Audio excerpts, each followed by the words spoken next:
취재 기자들과 함께 오늘의 핫 이슈들을 체크해봅니다. 현대차가 제네시스 브랜드의 첫 SUV 모델인 GV80를 오늘 출시했습니다. 현대차에 어떤 의미가 있는 차일까요? 임종윤 기자가 나와 있습니다. 임 기자, 예. 이 제네시스 GV80 오늘 구체적인 사양이 공개가 됐는데 이미 지난해부터 화제를 모은 차죠? 예, 이게 그냥 SUV가 아니고 프리미엄 SUV라는 게 처음이라는 점에서 이제 작년부터 말씀하신 대로 화제가 됐었습니다. 아시겠지만 우리나라에서 유일하게 프리미엄 버전을 갖고 있는 건 현대차죠. 현대차의 제너시스가 유일한 프리미엄 버전인데 이 제너시스는 세단, 즉 승용차밖에 없습니다. 4가지 종이 있는데 다 승용차죠. 그런 상황에서 SUV 모델이 나왔다는 것도 이 프리미엄 모델이 나왔다는 게 이제 인기의 이유가 되는 건데 아시는 것처럼 신차 시장에서 가장 인기 있는 차종은 SUV입니다. 마침 현대차가 이런 상황에서 프리미엄 SUV를 출시한다고 그러니까 많은 분들이 관심을 가졌다 이렇게 보시면 되겠습니다. 예, 오늘 인터넷상에서도 보니까 관심이 뜨겁던데 그렇죠. 어떤 평가들이 나오고 있습니까? 일단 지금까지는 전반적으로 평가가 괜찮습니다. 긍정적인데요. 몇 가지 좀 보면 일단은 벤틀리 출신이 주축이 돼서 디자인한 이 외관이 상당히 역동적이다 이런 평가, 우아하다 뭐 이런 내용들이 나오고 또 내장도 고급스럽다. 여기에다가 증강현실 내비게이션이라든가 최첨단 인포테인먼트 사양까지 더해져서 디자인, 주행성, 안정성을 고루 갖췄다 이런 평가가 나오고 있습니다. 근데 마지막에 보시는 것처럼 이게 프리미엄 모델이라는 걸 감안해도 높은 가격대는 좀 부담이 되는 분위기입니다. 예. 이번에 출시된 디젤 3.0 모델이 6,580만 원부터 시작을 하거든요. 그러니까 여기에 몇 가지 옵션이 추가가 되면 7천만 원 정도까지 이제 올라갈 가능성이 높다 보니까 당연히 좀 가격대가 좀 높다라는 얘기가 나오는 겁니다. 한번 얘기 좀 들어보시죠. 고민을 많이 드릴 만큼 가격을 조금 받고 싶어하는 거 아닌가. 네, 임 기자. 이런 가운데 현대차가 해외 전기차 업체 인수를 추진한다고요? 예. 그 대상이 영국의 전기차 스타트업입니다.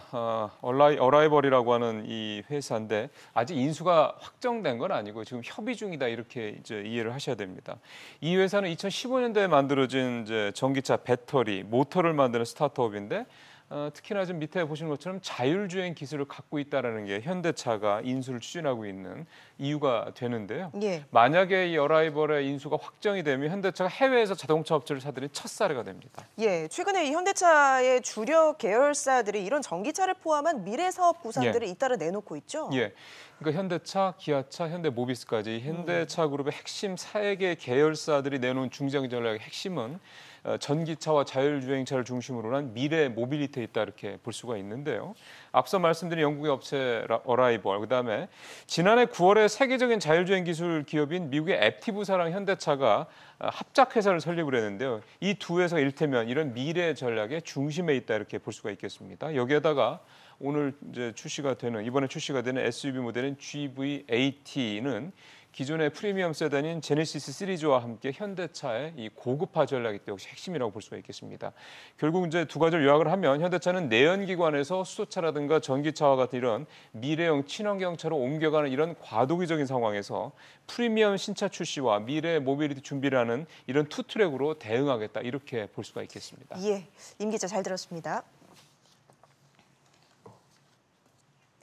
기업 사회이사들의 임기를 6년으로 제한하는 상법 시행령 개정 절차가 막바지에 이르렀습니다. 이르면 이달부터도 시행이 될 수 있는데 오는 3월 주주총회를 앞둔 재계는 비상이 걸렸습니다. 개정안의 주요 내용과 파장, 권세욱 기자와 함께 짚어보겠습니다.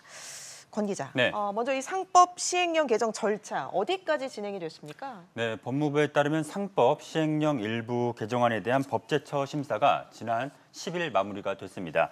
장기 재직한 사회이사와 경영진의 유착을 막기 위해서 보시는 것처럼 사회이사 임기를 6년으로 제한을 하고 결격 사유도 강화를 한 것이 그 핵심입니다.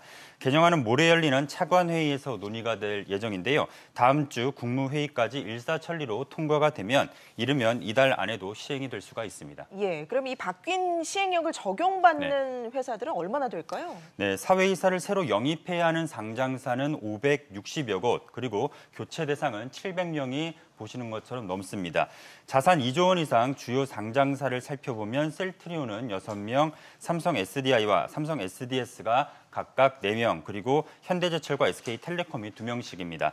재계는 지난해 11월에 입법 예고가 끝난 뒤에 시행을 1년 늦춰줄 것을 요구를 했습니다.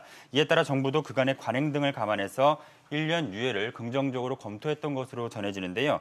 하지만 최근 정부의 공정경제의 기조 강화 속에서 결국 받아들여지지 않은 것으로 풀이가 됩니다. 예, 권 기자, 이렇게 네. 사회이사가 한꺼번에 바뀌는 것을 두고 기업들의 우려가 큰데 네. 어떤 점 때문인가요?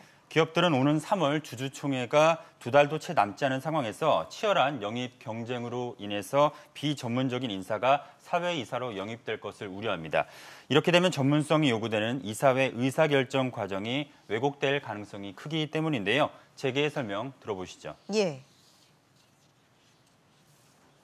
독립성에 강조하다 보니까 경륜이 있는 사회이사는 재임을 금지함으로써 전문성을 해하는 그런 문제점이 있습니다. 유예 기간을 두든지 기업이 급작스럽게 사회이사의 인력 대란이 없게끔 하는 조치가 예, 권세욱 기자와 함께 상법 시행령 개정 절차 짚어봤습니다. 수고했습니다.